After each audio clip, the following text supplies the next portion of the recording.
right, yo, what's up? It's DJ Sus1, the feature presentation podcast, and we have a legendary director in the building. He's done some of my favorite movies and your favorite movies, from Menace to Society to Dead Presidents to The Book of Eli. He comes from a team. Him and his twin brother, Alan. Albert Hughes is in the building. My brother, what's up, man? Nothing. I'm just hanging on like a hubcap in the fast lane. That's E40 line, you know? Yeah. Because of the jet lag. Oh, okay. Yeah, you're on your grind right now. Yeah. So I've been watching you. Well, not watching. That sounds kind of stalkerish, right? I've been watching your work. I've been watching your work for a while, and this is the first time you're on my platform. And I've heard some of the stories, but I want to just, re-ask some questions so my platform can get to it. So you and your twin brother started filming. Your mom bought you a camera, if correct me if I'm wrong, at 12 years old. Yeah, that's when she officially bought the camera, but I think maybe months before that she rented it from a local video store, and it was so old school you had to slide part of the VCR out and put it in a pouch. Guys who's new to my podcast from this generation, a VCR is a very historic device. Device. Please Google it. But go ahead. Slide it out, put it in a pouch, and there was a cord that led up to the camera because you're not putting the tape in the camera, you're putting it in the actual VCR. Yeah. And that's like, you've heard of Dutch tilts, right? Canted angles, like all our angles are canted because we were small and the pouch is making us lean over, like it's too heavy for our 12-year-old bodies. And then we stayed up with that rental for 24 hours doing everything from like the Johnny Carson spoof to we were into Knight Rider or something, or the Leonard Nimoy, the In Search Of show was big back then, Wow. Playing with our G.I. Joes, crashing them, burning them. That's what I was going to ask, because at that age, I was playing with Thundercats and He-Man. By no means was I taking something serious as far as filming movies. We weren't either. Oh, so I was under the impression that 12 years old, you guys were like, all right, this is what we're going to do. No, that didn't come I think until 16, because being brown skinned, you're subconsciously telling yourself, like, there's no chance. All I see is white man doing this, right? So I think Spike came out, and then Hollywood Shuffle with Robert Townsend. And we started seeing brown. Oh, I love that. That Hollywood Shuffle was like crazy. I'm like, well, and still it's subconscious, like, and it's starting to creep into the conscious. Like, these brown men or black men are doing this. Okay, maybe it's a possibility. And I remember telling my friends at work, I was pizza delivering or whatever. I was actually making gold and silver earrings for Macy's and Nordstrom. Really? In a boutique operation, like handcrafting women's earrings, right? Wow. And so I tell them, because I was part-time in high school, I'm going to be a film director. And one of the men laughed in my face. He goes, that's 1,000,000 to 1 shot. Yo, I'm glad that you said that. Not that he said that, but I'm glad that you said that, because people used to tell me that being a DJ. And people told me, yo, you getting on radio, it's 1,000,000 to chance shot. I'm on radio 7 days a week. I'm on radio in Boston. I'm on radio. Really? You 7 days a week? 7 days a week, yeah, here on Power 105 in New York. Wow. I used to be on Sirius XM, and I'm on the Sherry Shepherd show on TV, coming from the Wendy Williams show. And they told me I couldn't even get on 1 day of radio. Wow. I've learned that people just can't see the vision in your mind. You know what I'm saying? Yeah, and if you believe in yourself, you can be insecure and have imposter syndrome. We all do, But if enough people tell you that and you're in the wrong circumstance, especially in the areas we come from, I'm talking about people of color, if enough people tell you that, you may not make it. But you got to have that fire, that voice that's overcoming it. You obviously have it. Yes. And then you have the job that I love, where I have to ask you this question as a DJ. If you do a set, whether you were 15 or now, and you have a collection of songs from different artists, doesn't it feel like you kind of own it? Like it's your signature? Like it's you. These songs are now mine because it's part of what you're doing. It does feel that way, especially when I put my stamp on it on the radio or in the clubs. I bring a different energy to it than they brought to it. Yeah. And I just love that part of DJing. I start feeling like I own that. Yeah, I was always meaning to ask that, because if I put like a playlist together or put needle drops in a movie or something, I go, those are mine. Not that I've taken it for Isaac. It's not Isaac Hayes anymore. It's not Barry White's. No, it's theirs, but it's mine. I feel like I understand what you're saying. Yeah. I understand what you're saying. Or the collection of it, because they all are commenting on each other in some way. Like, I don't know. It's like even when you're moving, that's a different thing. A DJ's moving the crowd or the flow or the energy of the room. Like that's why I feel that way, because just playing the record the way it is, yes, you know, you made a great record, but when you put that energy behind it, when you put whatever you say behind it, however you get the people motivated behind it, it brings whatever energy the artist brought to a whole nother level. And you're doing it live, which is not what I do. Yeah, what you do is more technical and incredible. But opinion. I get to make mistakes and cover them up. If you fuck up live, can I cover them up? Can I curse? This is a podcast. If I fuck it up live, I just cover it up and say that's how you know it's live. You know what I'm saying? I can't do that. That's great. I'm trying to think about fucked up live. Yeah, in interviews. It is what it is. But the reason I really want to know your journey, besides I'm a fan, is because I'm trying to get into making horror movies and stuff. And you guys started right now. I feel like it's so. I don't want to say it's easy. I don't want to disrespect the culture, but it's easier in today's generation. Like they could film literally a movie on an iPhone if they wanted to. You come from the generation where that wasn't possible. And we didn't have YouTube. You didn't have YouTube where you could hit the people directly like that. You pretty much had to go to a movie studio or do it independently somehow and figure it out. How did you guys get in the game and make a deal with New Line Cinema and Bob Shaye so young at that? You want the long or the short version? It's a podcast. We can do whatever. Okay. Let's do the long version. Wow. Which, by the way, before you tell me the long version, I'm also a fan, and I don't know what your relationship with him is now, but of Bob Shaye and New Line Cinema, because I'm a big Nightmare on Elm Street fan, and I know God, you know your shit if you're really into the horror genre. Yeah, well, the 80s horror genre. New Line Cinema was really built off of Freddy Krueger and the whole Nightmare on Elm Street franchise. So they really made that happen because Robert Englund and Wes Craven and Bob Shaye, they couldn't get that sold anywhere. The fact that you know Bob Shaye's name means that means you've deep dived in on your genre that you like. I didn't even do research. That's just what I know, because I want to make horror movies based off of the love I had for A Nightmare on Elm Street in the 80s. Well, my girl's gonna love you. I'm still 25 years old somehow, by the way. Oh yeah, me too.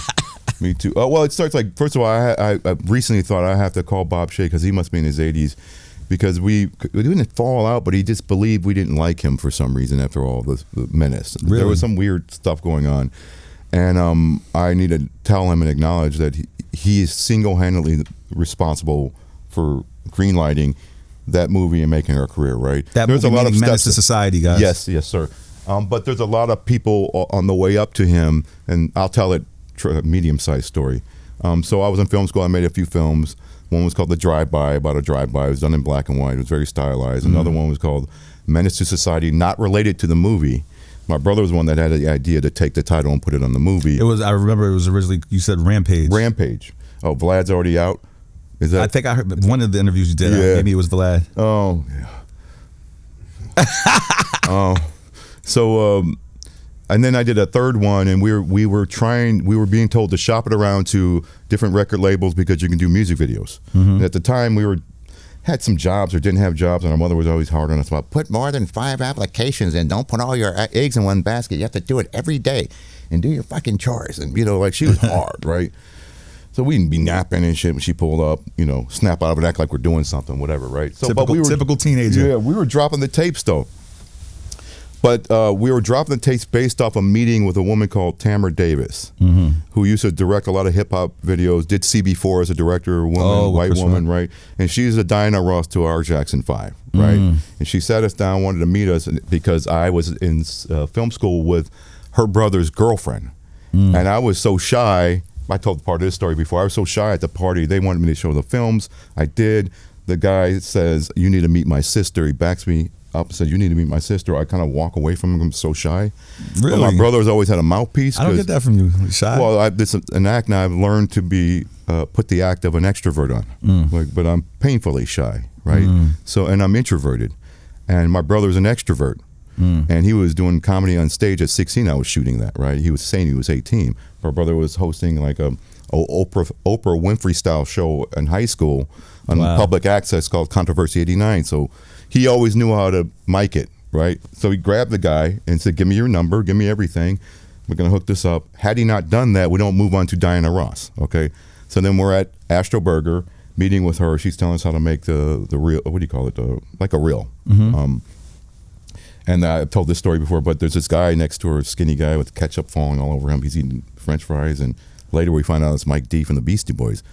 They were about to be married. They were a couple, and I knew the Beastie Boys, but I didn't. You didn't recognize them. I just didn't recognize them. So we go to their house. We're 18 years old. She's showing us how to make a reel. We're hanging out with the Beastie Boys. They're smoking a lot of weed. They're all in long-term relationships. They're really cool guys, and they were kind of like our uncles from that point on, right? That's legendary, by the way. And they're super sweet guys, right? And Tamara and them were big weed. I thought niggas smoke weed, like big time weed smokers, like a cousin to Snoop Dogg type of like big weed. They would smoke like they would smoke him. I smoked Snoop under one day. I'll tell that story. What? I brought some weed to his house. He went missing for 3 hours. You might be one of the only people on earth that's ever said that. I was surprised that they were smoking Pomona dirt weed when I got there. They were putting weed in coffee grinders to get rid of the seeds in the stem, and I'm like, this is 2 or 3 years after the Chronic.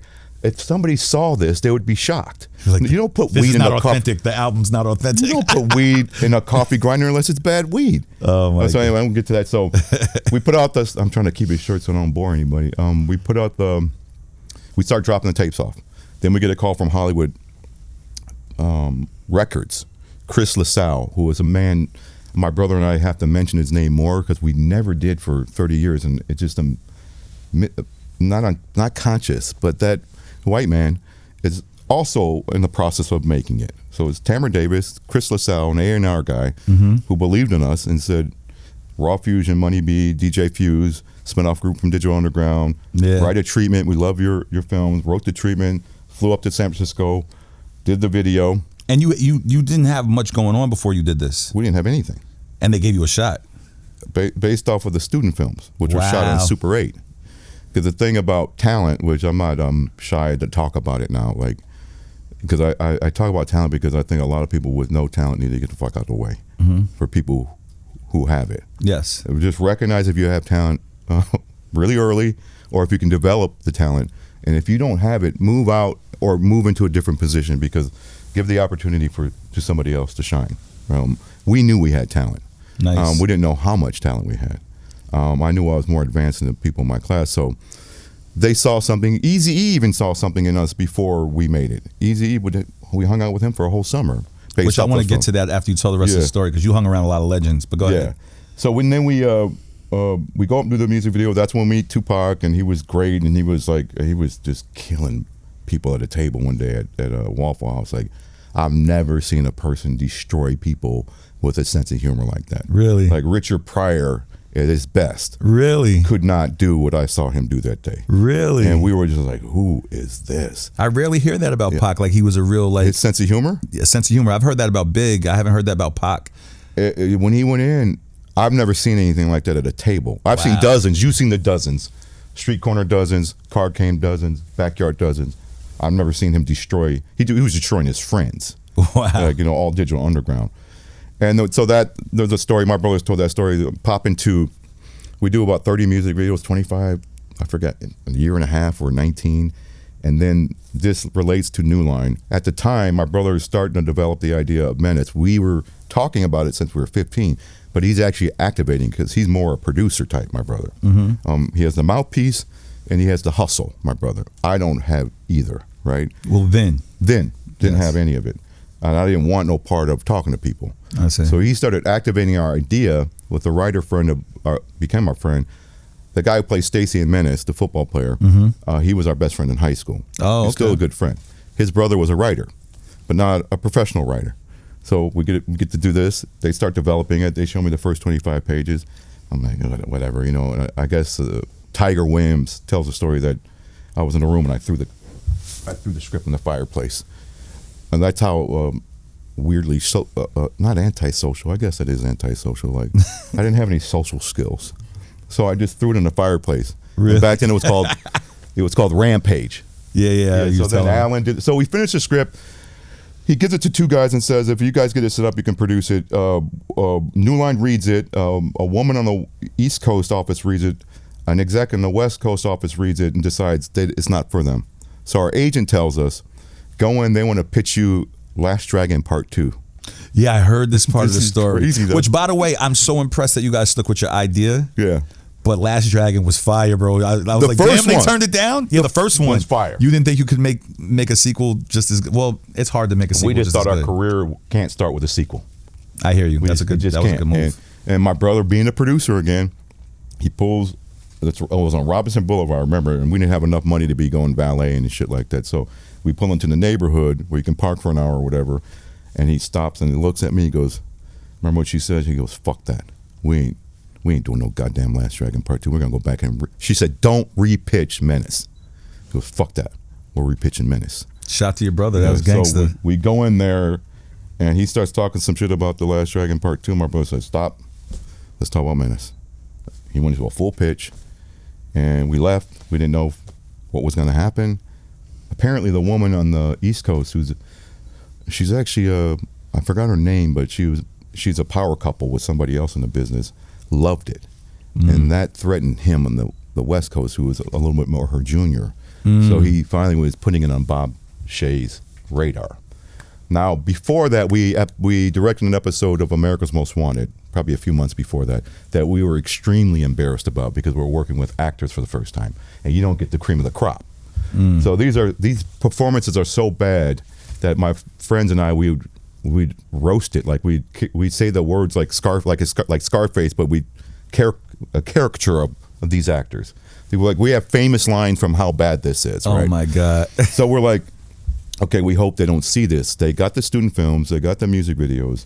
Bob read the script and apparently cried and said, what do you mean he cried? like he was moved by it. Oh, Bob Shaye cried happy tears? Wow. No, sad tears. Oh, sad tears. Emotional tears. Oh. Like it made him emotional. Oh, because of the story of Menace. Yeah. Okay, I get it. So then he said, and tell me to shut the fuck up whenever you need to. You know? No, I need you to keep going. I love this. Then he says, they said they're going to put it on weekend read. And that was that's what they always say. So that means the whole office reads it and they decide.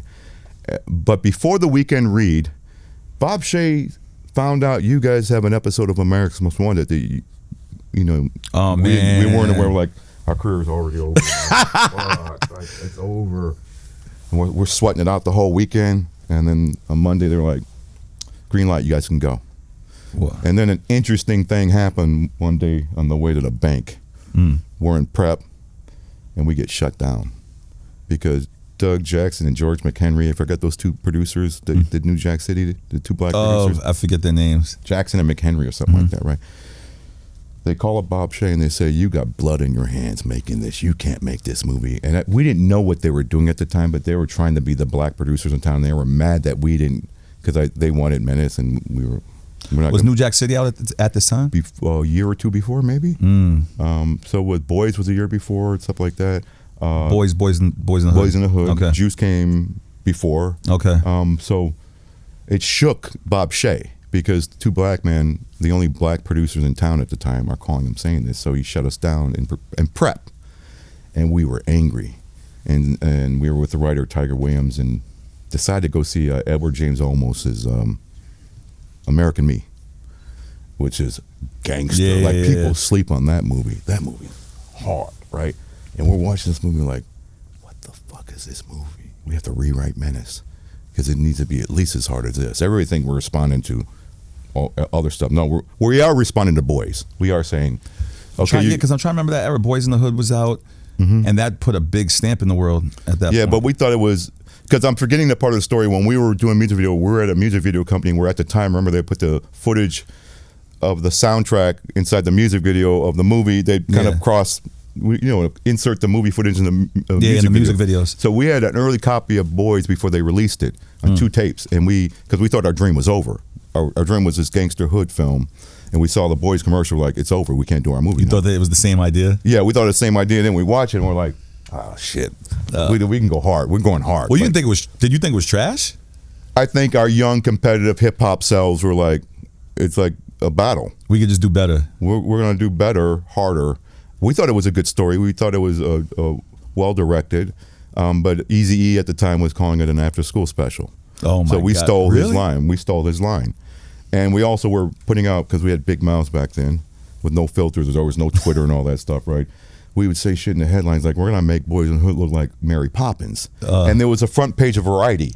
And we hadn't even made a movie yet. That's how stupid we were. Like, I was confident. Let's just say I was confident. Like, that looks like, oh my God, like our mouths were so bad. Did you ever see John Singleton? Was he like angry? Oh, yeah. No, we saw him. He was one of the ones that tried to reach out and produce us. the Hudlin brothers were a group too, and we knew that we couldn't associate with any other black. We had to set our mark separately, and we sometimes went overboard in doing that. And we're a little, I wouldn't say vicious, but what's the word in rap and hip hop? We weren't beefing. Competitive? Competitive, yeah. It was aggressive? competitive. I don't know. It was aggressive, aggressively competitive. Let's put it out, because we had we were raised by a woman who didn't take no shit, and a lot of other stuff, and an immigrant, and she just put something in us like, separate yourself, biracial. There's all kinds of things this woman set us up for. Like, don't be one of the crowd. I don't know what it was. It was a combination of things. So we smartly wouldn't even show up to events with other black filmmakers. We wouldn't be photographed with other black filmmakers. We wouldn't appreciate when the press would say, black filmmakers, this black filmmaker. Are you calling Scorsese and Coppola Italian-American filmmakers? Are you calling Spielberg Jewish-American filmmakers? Why are you calling us that? Yeah, I've seen people get upset at that. Like, why are you separating it? We're just talented filmmakers, Or like African American is a term I hate, because it's like, well, there's a lot of European Americans in this country. Yeah, we never say our European American friend. Yeah, like, why are we the ones that our labels changed 5 times? So completely understandable. That's part of all that stuff. And then, I'm losing. You have to direct me now. We were talking about how you got to. When they shut us down. Yeah, exactly. So then. You'll need to unlock your iPhone first. I didn't ask for anything. See, this is how we do it. This is how you know it's live. I did not ask for anything. So we decided to go meet Jackson and McHenry. I forget their names because we were pissed. And we meet them at the Warner Brothers commissary. It's like, how dare you do that to another group of black filmmakers? And we were 20, saying this to grown men. They're in their 40s. Wow. And they're like, listen to us. Listen to us. If you want to make reality, that's what fucking documentaries are for. You don't make fucking documentaries in Hollywood. If you make a movie, it can't be that real. And we're like, fuck you, and don't ever do that again. And we walked out of there, right? Wow. We left them at the table. And then we got greenlit again. We were already greenlit, and we finished the movie with an attitude. And part of it is like a hip-hop song. We were in the hip-hop culture. Like, you can even take the example of Hit 'Em Up.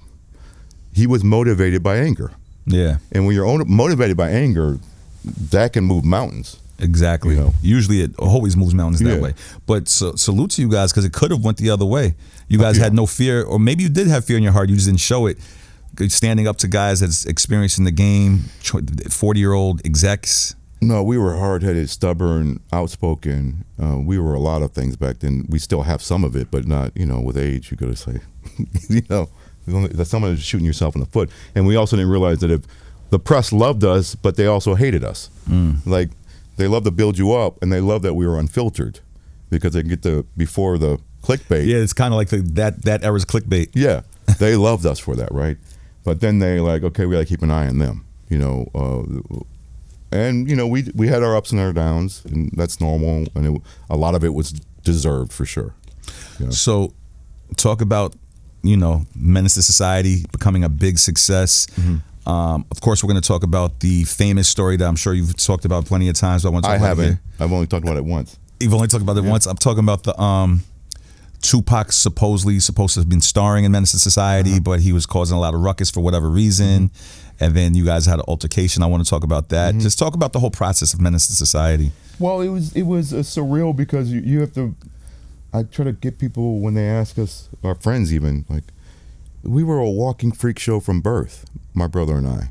2 twins, biracial, in Detroit, Chocolate City. I know DC's the real Chocolate City, but Detroit is a close second. Yeah. And, you're built for being looked at. You're built for being poked and prodded. You're built for a shit show. I didn't have this in my notes, but I want to talk about that too, because I'm biracial. Yeah.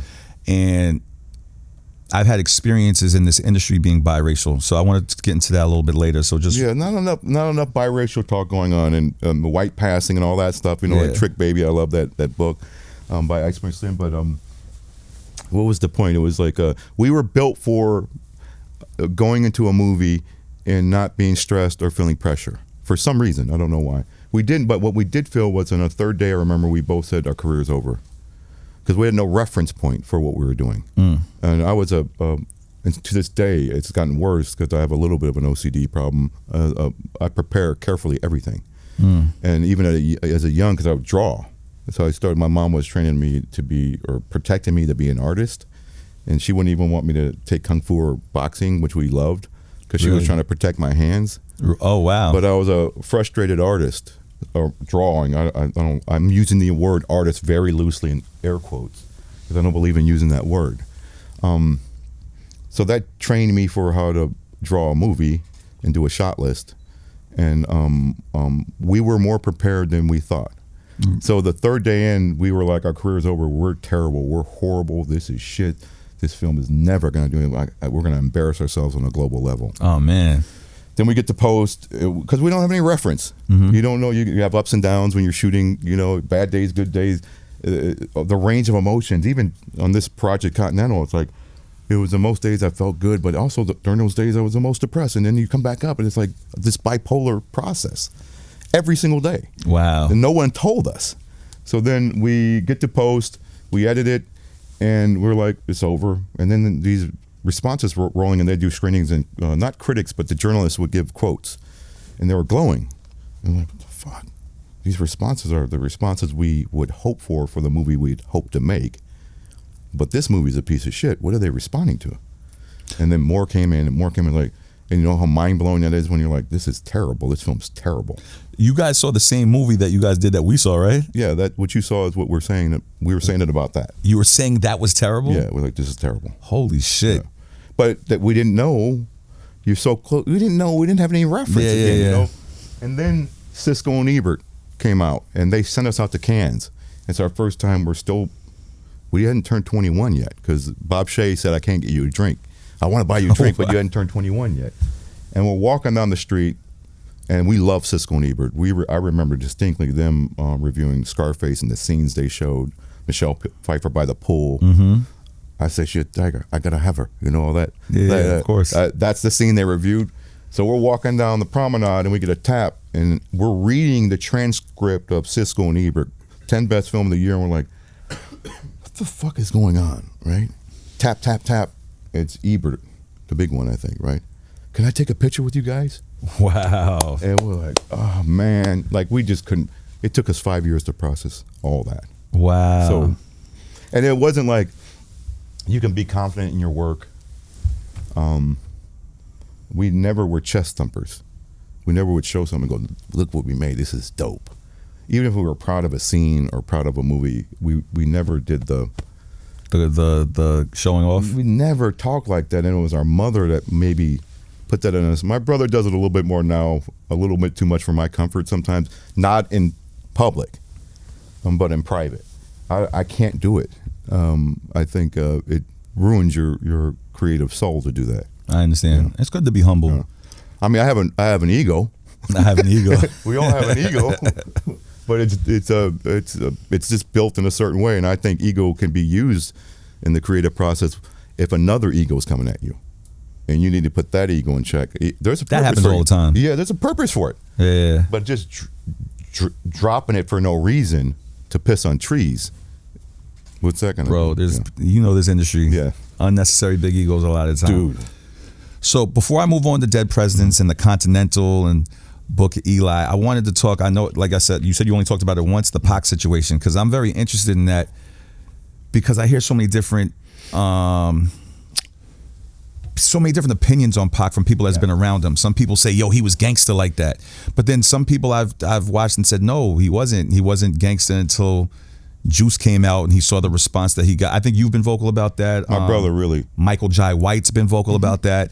But then some of the people like from the Outlaws that's been around Pac was like, no, he was really about that life. And I got to be honest, I don't know if he was putting on an act or not. A persona. But what some of the things he did was fucking gangster, because I don't think I would have put out Hit 'Em Up knowing the energy that we would bring back. Well, that was his emotional side. He was very volatile, happy or sad or angry, like volatile in a creative way. Like, I'm not using volatility as a bad word here. His pendulum would swing. And I think everybody is right in some way about their theory on him, right? But you can actually track him from the behaviors and the way he talks and when Thug Life came in, when the tattoos came in. And we're not being unfair. And the problem with the fan base, and there's the hard stands, and then you can't talk reality to them, you know. And the fact that, you know, we got to respect the fact that the man died. Yeah. So they're very protective of his legacy, and for good reason, but they're not in reality in a lot of things. And, you know, I'm a grown-ass man. And if you're in these chat boards, and I see some of this shit, you know, it's like, you took the time to get a fucking stupid username and say some stupid shit that you never saw. Welcome to 2023. Yeah, like, what are you doing with your time, my man or my woman? What are you doing with your time? Yeah. Like, you're saying stuff about me, this guy, that woman. You weren't there. You're taking one person's opinion, whether it's Tupac in an interview, which I can break down the incident, and then we can break down the love I have for him when we knew him, and then when he passed, and understanding he's a legend, and understanding he was a legend even before he passed, and respecting the man, but being also in reality about, like, Richard Pryor was a person who was honest about his life. Different story, right? Mm-hmm. You have to take the man with his flaws. He's not a deity. And part of his flaws are what make him great. Well, look, some people can't handle the truth. They only have the perception of what they've seen in the music videos and what they hear in the music. Yeah. But this is the entertainment industry, and you have to listen to the people who were actually there, that shook his hand, that was hanging around him, and has never had an evidence of ever being a liar. So, no, that's a key point. If somebody has been around the person, shook the person's hand, was hanging around the person, and never has any history of ever being a liar, you gotta listen. Going on the record back then, my brother and I, and throwing him under. Never, we kept quiet for 30 years. Part of it is like the respect of his legend and who he became, and because he passed, and it's not in good taste to do that, to talk about a man who can't defend himself. But then when these people start chirping, here's the thing I believe. I challenge them all, whether they believe me or not, or whether they're hating on my brother or not, or whether they're hating on Puffy or Biggie or whoever. Now Snoop, they're hating on Snoop now? I mean, are you kidding me? No. Okay, here's the thing you guys need to do. I call it convergence of opinion. Mm-hmm. It can work with a recipe. You get 5 different people's recipe for lasagna, and the converging elements are the truth to what's going to make that lasagna right.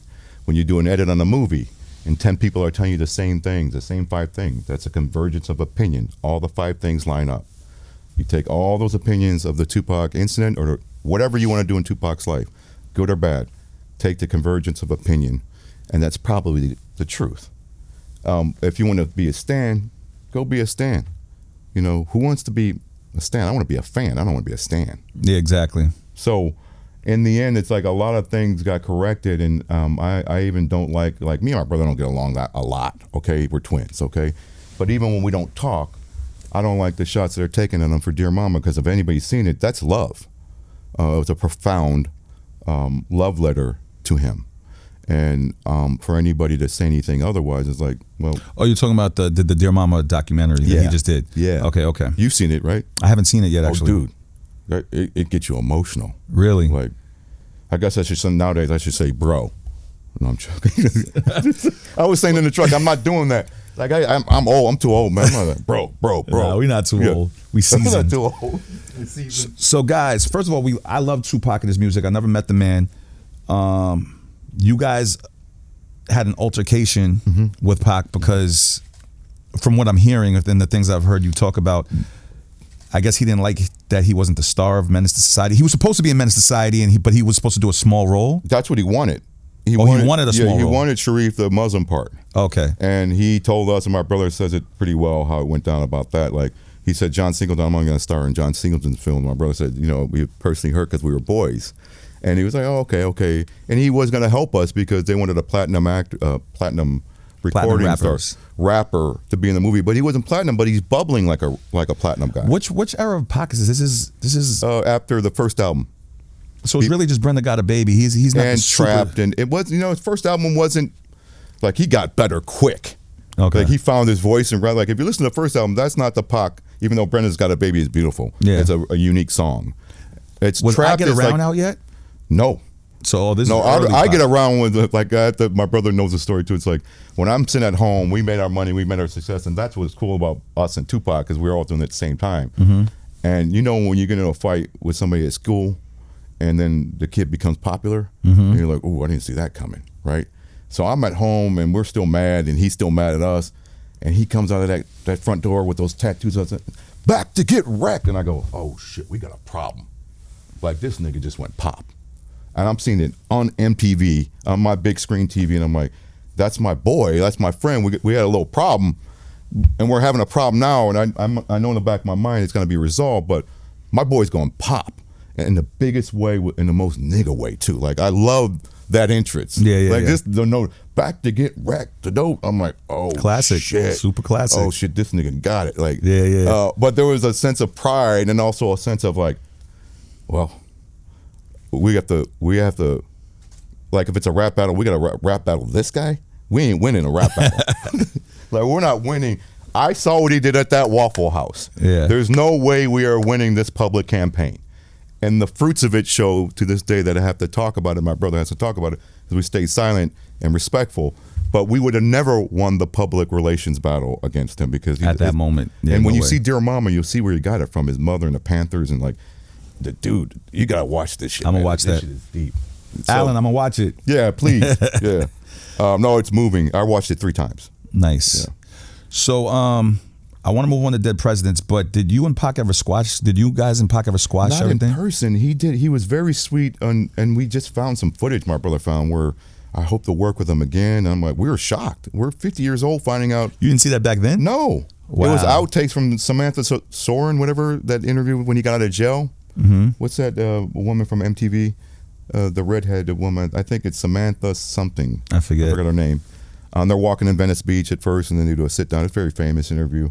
There was that, and there was also the apology in Vibe. But one thing before we leave that situation, I want to say, because on Vlad TV, I do talk about, because they always talk about me running, and I don't want to bore your listeners. They just go watch that section when it comes out. They only watch the clips here. Yeah, just watch the clip about me running. It's like, I don't give a fuck. Like, so wait, just for people who don't know, you guys had an altercation. Yeah. You and your brother and Pac, a physical altercation, and they claimed, was it you that ran or he ran? Me ran. I ran. Okay. I did run at one point. I did run, like literally ran, right?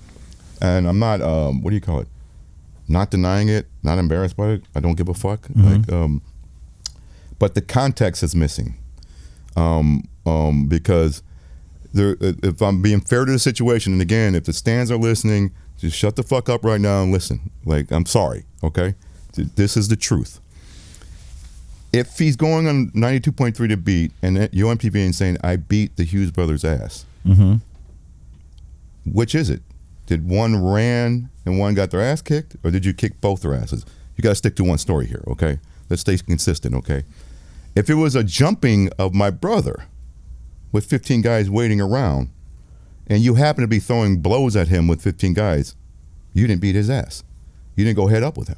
That's not a one-on-one. That's not a one-on. That's not a fair one. Straight up fade, none of that. Yeah.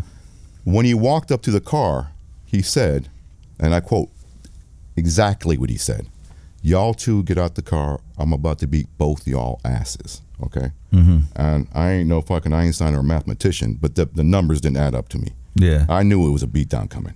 Because I'm like, he's 155 pounds, we're both over 200 at the time. What twins are just trying to sit there and just like beat us up? Well, maybe he felt comfortable because he knew he had people there. Of course. Which, guys, I'm not shitting on Tupac. I'm just, No. this is human shit. Yeah, this is human nature. This is human shit. You got to be a real... And he has legendary stories shooting those 2 off-duty cops that deserve to get shot in the ass. Also, is you got to look at it 2 ways. One is it's dope as fuck. The other way is he's using a gun, but he's justified because they were using guns that were illegal, right? Our situation is, if you want to fight one of us, and it was really the beef between him and my brother, but not really, because Bob Shaye's the one that wanted him fired. Bob Shaye's the one that said fire him. But he said fire him because he was acting... Alan didn't want to fire him. He wasn't making a peaceful working environment. Yeah, he was very disruptive, but in the end, what it really was he was too big for the movie. And we all then processed that as 19-year-old kids. I see. That he was in the bubble, and he couldn't express, and he's very good at expressing himself. He couldn't express that, like, this role's too small for me, this movie's too small for me. He's on the bubble. We're beginning our bubble. He's already on the bubble. And we didn't know how to communicate back then that properly. And it's not about the role or this or that, all the stuff no, that's not what, I mean, even my brother says it now, like 51-year-old men in hindsight, it's just, we were just young, dumb, and full of, you know what? And what happened was, so he said that, and I gave context, the longer story in Vlad, which I never left the house when I smoked weed. And we experimented with weed late in life, like 18, 19, because I was paranoid. I was paranoid from a situation like this happening. Never left because I was paranoid, I was introverted, I was antisocial. And as we're driving up, and I see 15 Crips on the corner with 40 ounces and smoking weed, and Tupac in the middle of them, it was almost like an album cover. It was like a hip-hop album cover. It was like Wu-Tang, right? I'm like... And by the way, this is the 90s when shit was realer. Wild there was no West. Video phones. There was no cameras on every And corner. thank God. Okay. Well, maybe that would have helped, though, because it wouldn't have been so much glory in the story. Yes. Okay, so I'm high and I go, oh, shit, my worst nightmare is about to happen. I knew before we even pulled up. I go, I'm fucking high as a kite. Like, we had good weed, me and my brother back then. Like, we had chronic before even Snoop got his hands really on it. Okay. Right? I'm like, oh, fuck. It's about to go down. We're going to get our asses kicked by 15 Crips. I'm 30 yards away knowing this. Wow. And we stupidly pull up right next to him about 10 yards on the curb. Wow. I don't know why my brother did that. I don't know why we did that. Our friends in the front seat. So what happened was when he said that, he said, get out the car, I'm about to beat both your asses. Alan gets out after he shot him down. Tupac first brought up some arguments like, why'd you do this? Well, I actually tried to call you. I tried to call you 3 times. You wouldn't pick up your phone. Your manager told me this, that. But my brother had a one-on-one with him. Like, he was not afraid. My brother confronted all the bullies in our life. And again, stands, I'm not saying Tupac was bullying, okay? Although there is some elements of it in there, okay? I knew the beatdown was coming, so I started moseying up the hill, not running yet. I was moseying. Moseying. Moseying. So I'm moseying my way up the hill because I know I've done 30 music videos. There's always a set security or a set cop. So I'm going to get the set security to stop whatever's about to happen here. I see. And as I'm going up, I turn back and I see Tupac hit my brother in the back of the head. My brother said, I don't have time for this. He turns and walks away and he sucker punches him. It's the truth, Stans. I'm sorry. Man. Take it. Just take it, Stans. He sucker punched? Sucker punched him. Then I mosey up more and I'm high, remember? Don't ever forget I'm high. Okay. And I'm like, look back and it's a rat pack. I can't even see my brother. But I'm thinking I'm making my way to the set because I hear the playback. I may even walk through a take. I may have even walked through a take of a Spice One performance. High. Like, wow. Like this. And they may have footage of it, right? And I say to somebody and said, where's the security at? And it was like slow motion to go, that way. And I look back and slow motion? all 15 Wu-Tang was looking at me. Not real Wu-Tang. Yeah. It's like the album covers look like looking at me like this. And they had like, it looked like they had fangs. I'm like, wow. Fuck. Yes. Then I started to run. Okay. And as I thought back, what would you do if you were me against all odds up in the studio getting blowed? Yeah. Speaking the realest shit I ever spoke. A lot of people like to talk about things when they haven't experienced it. Yeah. Reality is nobody knows what they're going to do when you're in a situation like that. Tupac ran in Marin County. Ice Cube ran at the new music seminar. When you're outnumbered, yes, my brother was left behind, and that hurts. There's nothing I could have done there other than to try to get him help, which was the original plan. To get help to stop this. Then they're done with him, and they're on me now. I'm in the streets. I run down this hill and go under the 110 freeway to downtown LA. I call my kid's mother on a payphone on the corner of a vacant gas station. I'm like, what am I doing in this? This is like a movie. This is like 28 days later. Good, you guys are directors. I'm telling you the fuller story now if you want it. Yeah, I want the full story. Do we have time? I have time. I don't know if the Peacock team. Oh, we have 10 minutes? Oh, so we got to get to the Continental immediately. So I run down the hill, get on the phone, and I'm like, I think I reach her. And I'm like, I got to get out of here. I'm in the open. Then I see 3 cars full of guys, including Tupac. They spot me, and they're running red lights to get to me. At one point, they drive up on the curb, like they're on the sidewalk with a car in downtown LA coming after me. And I'm like, what the fuck is this? And my stupid ass, or smart, whatever, at the time, I run into a Korean liquor store. The irony. And I'm like sweating and I'm high, like, guys are chasing me. The exit this way. And I go through this exit, go up these stairs, come down these stairs, and I can see across the freeway there's nothing going on where the fight happened. It's all calm. They're on me now, right? So I come to this doorway I open it. It's one of those doors that if you close it back, you can't get back in there. But it's a street and a fire department. And I'm like, I got to make a run for the fire department and at least get them up there, right? And as I'm about to make my break for it, the 3 cars fly by. And I'm like, this is a movie again. Like, I couldn't have written this better, you know? So I go up to the fire department, go inside.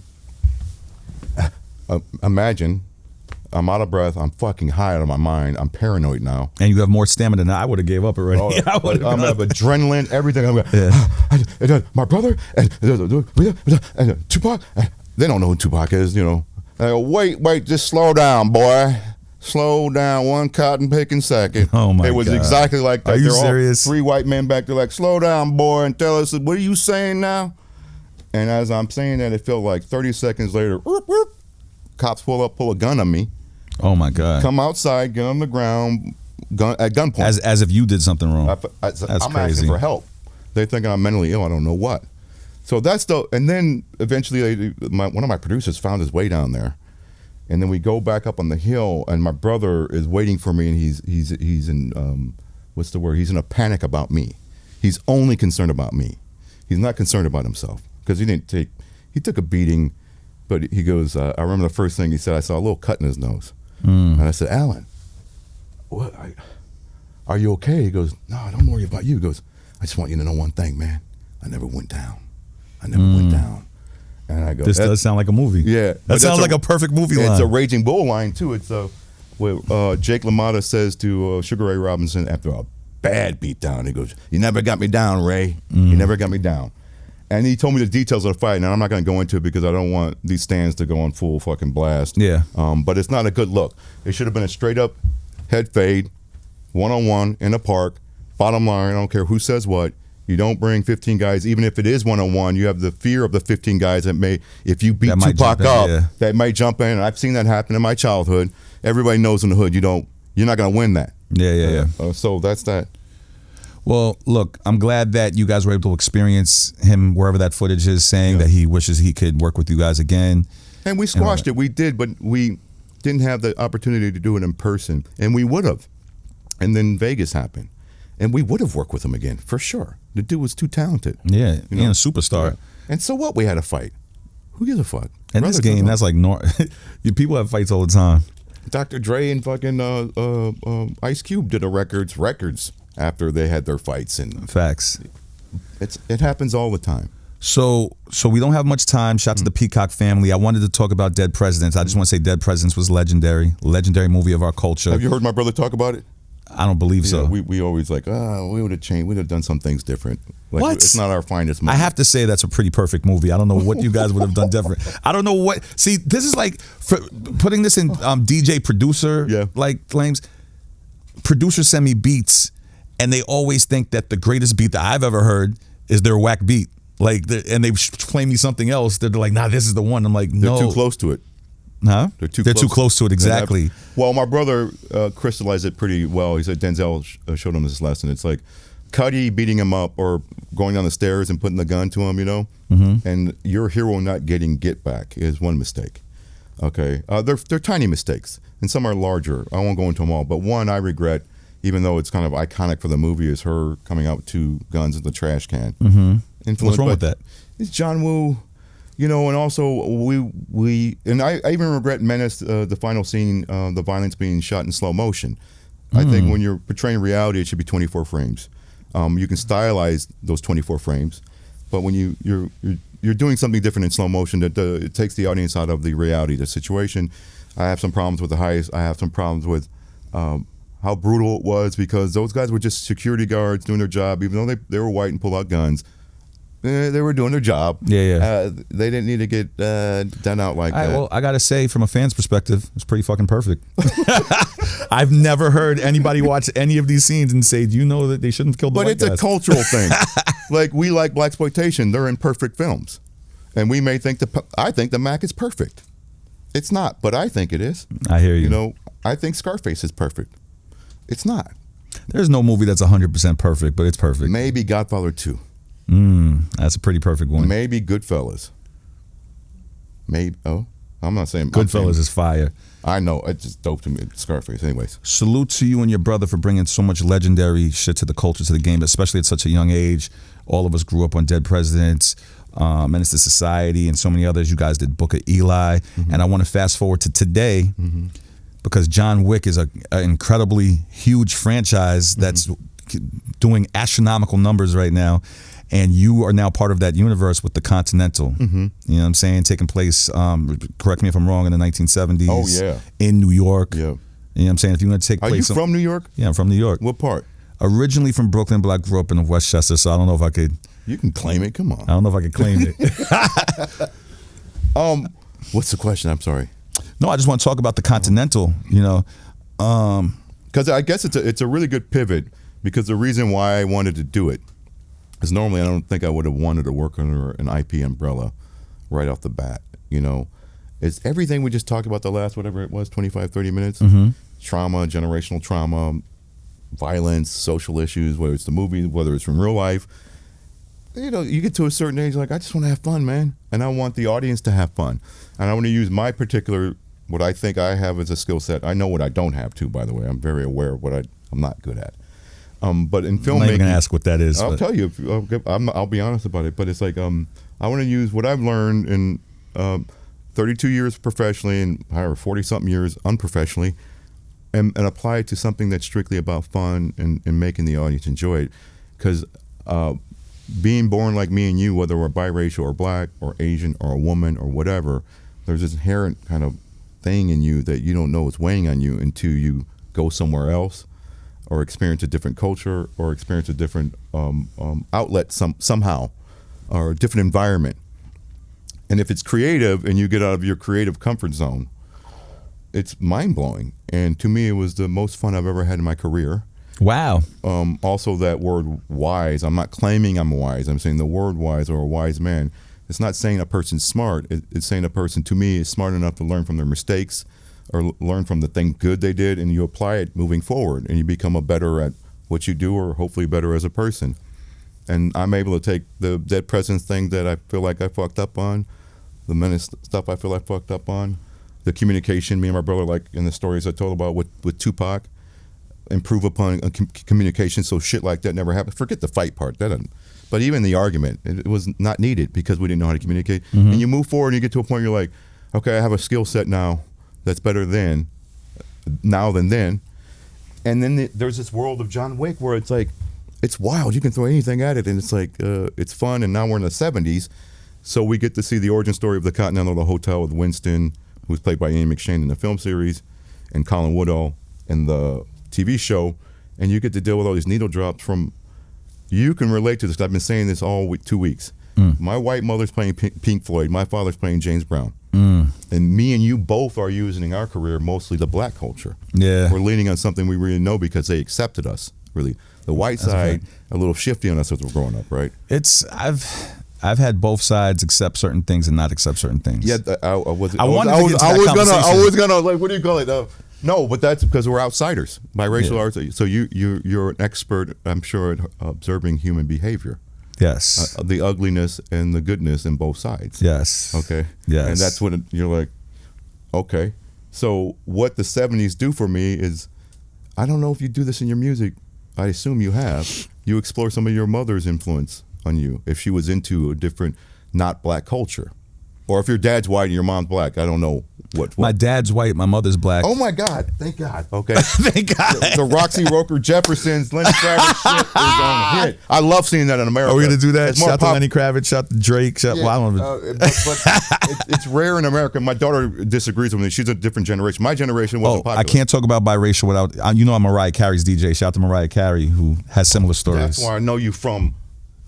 Oh, you saw one of the concerts? I've seen a lot of stuff on you. Oh, okay. But I thought I knew you from the podcast and the YouTube clips and all that stuff, but now I know.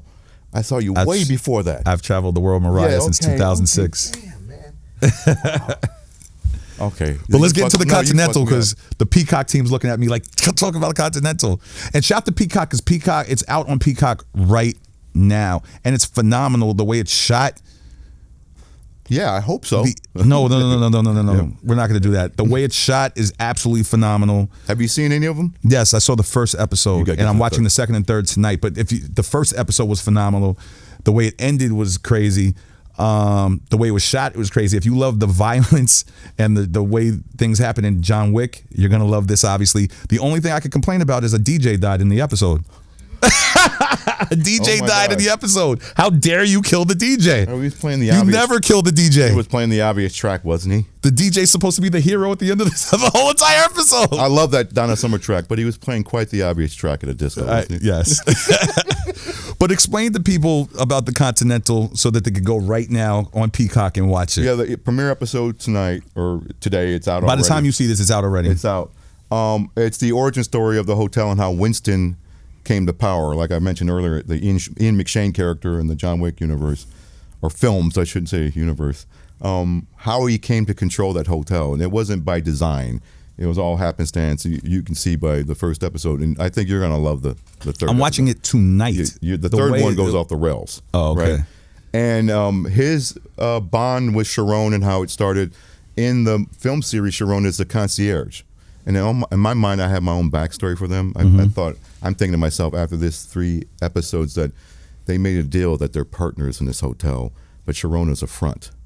He's acting as a concierge, but he's really 50-50. He's really 50-50. He's 50-50 with, because we can't go out like that, right? Yeah. So it's the origin stories about them, and it's also about like New York at the time, the impressionists, they take on it. The thing I was tipping to, the music. My mother and my father, your father and your mother. I'm so happy to hear that you have the reverse situation. Yeah. Because New York is a singular city now and in the 70s where you have no choice but to mix with cultures. There's no other city like this in the world. You're going to hear different music, different smells and food, and ethnicities. Oh, we're filming in New York right now. That's why we're saying this. Yeah. Yes. Oh, yeah. Okay. I'm unaware of all that. So we're able to explore like punk, funk, reggae, disco. How fun was that? Wow. It's just, I mean, you know the catalog. We weren't able to do it. Yeah. Because like you're a DJ and it's black music as they put it, right? So, and I love it. It's fantastic. You know, it's the best music in the world. Of course. But them white people did some cool things in the 70s too. Of course. Like Pink Floyd is my favorite band of all time. It's not a surprise. It's not the Jackson 5. Oh no. Oh no. So that was fun. It was great. And for the audience to go on the ride like the Wick films, because I think black audiences and Latin audiences know it too. It's like they have a good time with films. They don't take, what happens in a black audience. It's an interactive experience, right? You're there to have fun. We will jump up in the damn theater and scream at the exactly. Scream at the screen. I saw in 1985 when Untouchables came out. Classic. Robert De Niro, Al Kevin Pacino. Costner and he just passed away not too long ago. Kevin Costner and Sean Connery. Exactly. I saw it in Detroit with a black audience. They were actually rooting for Al Capone. Really? They're like, "Get him, Al." Sounds about right. They hated Kevin Costner. They're like, "Get him, Al." We root for Scarface. I want that for the audience, for the whole audience to know that it was made with love and care and fun, and for them to go and have a good time. That's it. And go and get some throwback feelings, see the beginnings of these relationships, see some new rules revealed, see some new mysteries revealed, new mythology, but it's all still the John Wick universe because we all are fans of it, for especially the black crowd, black audiences, because they're nodding to a lot of stuff that influences that we grew up on, Hong Kong cinema, especially Hong Kong, like John Woo's the man, Yeah, of course. So John Woo changed everything. So that's what I regret about the influence of John Woo on Dead Presidents. I don't regret the influence of John Woo on this. Okay. Yeah. All right, well, guys, I'm going to co-sign from the first episode. It's absolutely amazing. I wanted to talk about, before we close out, of how did you create the universe in the 1970s besides the music? Because, back then it was different cars, different buildings, the way the whole feel of the city was. So how did you what does it take to create that? Well, it's a lesson from Dead Presidents. It's even difficult in the 90s, and now 20 years is nothing to us, right? With 1994. It feels like yesterday. The 90s. Like 2000 was like a blink of an eye. Exactly. Okay, so imagine doing Dead Presidents 1994. Blink of an eye is 1974. Okay, Crazy. but it doesn't feel like that when you're 20. At all. So, but we have to do the same thing. It was hard back then to make 1970s New York. Imagine doing it in Budapest. It's pretty much the same if we shot. It would be a little easier just if you're pointing your camera up, but everything down, same problems basically, right? And you have to have a talented production designer, VFX, and they were wonderful, wonderful. And I don't say this a lot when I talk about movies. The crew, especially the Hungarian crew, and the crew in general don't get enough love because if they're hitting on all cylinders, you got a fighting chance. And a lot of times there's a weak link, like the piano player is not that good in the orchestra. If you don't identify it right away, your song's gonna be bad. Yeah. So. Yeah, we went out there and we had a ball and we had to create it all. We had to source all the 70s cars. So it's difficult, but I was amazed at what this guy did. It's like, there are collectors, but he had to get them from different countries. Wow. All the 1970s cars from different countries. Wow. And then the clothes had to become from retro shops in Milan and Paris. That's so dope. I collect retro stuff, so this just sounds like a dream to me. Yeah. Oh. No, it's worse than this. You come to my house, I got 80s toys and I have VHS tapes that I bought recently. Not back then. Like I bought them recently so I'm just one of those retro type of guys. So that just sounds like a dream come true to be able to be in a production that you're just bringing all these classic times back to life. Yeah. What year were you born? 78. That's a good year. That was a good year. Yeah, of course. I was born in that year. Yeah. It's a great year. But congratulations, man, in making consistently making so much great content. The Continental, once again, is out right now on Peacock. And is there anything? No, I just realized that's the first time I heard the word content next to Continental. And I go, that's kind of dope. Content and Continental. Yeah, I've never heard that. Write me my check later. So, anything in the works? Coming soon? There's a few things, but we're in the middle of the obvious that they don't want me to acknowledge, I guess. Strike. They're not looking. They're on their phone. Oh, okay. And when that resolves itself, we all get to go back and do what we love doing, and it's eventually going to resolve itself. So it'll hopefully happen soon. Yeah, and everybody gets what they deserve. Yeah. However you However you want to take that. Yeah. I didn't say that. I'm saying I didn't say that. You can't blame that on me. Don't be blaming that. I'm gonna call out this woman. This woman Vanessa is sitting off camera, and she's my handler. And there's another woman sitting off camera too. I won't reveal her because she never put her foot in my ass. But Vanessa's put her foot deep in my ass. All right, guys. I appreciate you, man. I wish I could sit and talk to you forever because there's so many stories I wanted to talk about, and hopefully we get to do this again sometime. No, we have to because get away from the movie stuff. We got to get into the music stuff. Yeah, please. Please. We got to just do a music thing. Straight from the 90s. Yeah. Because you hung out with Eazy-E. Dre, when he was leaving, there's a whole thing. That's a whole nother episode. Like Woody Allen's, what's it called, Zelig? You ever see that movie? No, I don't think so. It's almost like even Forrest Gump, like this haphazardly make your way through life on all these historic events that are happening. Yeah. You're nothing really special. You just happen to be there. You didn't even realize at the time it was going to be so historic, I'm sure, hanging with these guys and watching Dre We create. were 18. We hadn't made anything. Why does Eazy-E want to hang out with us every day? I only have his student films. Every day for a summer, he would drive us around in his car. We were 18 years old, and I look back and go, what did he see? I never looked at it that way. Like, that's almost an arrogant kind of thing. Like, what did he see in us? There was only a couple little shitty films, and he wanted to hang out with us, and that was our hero. And then there's all the Dre stuff. There's a bunch of stories, but... So that's going to be for episode 2 with Albert Hughes. This is part 1. This is part one. This is part 1. Whenever he gets a chance to free his schedule and come back here, we're going to do part 2. Oh, I would love to. I greatly appreciate you for coming here, man. The Continental is out right now on Peacock. It's amazing. Go see it immediately. And I appreciate you, bro. You and too, keep man. making greatness. I would never have guessed you were one of my tribe.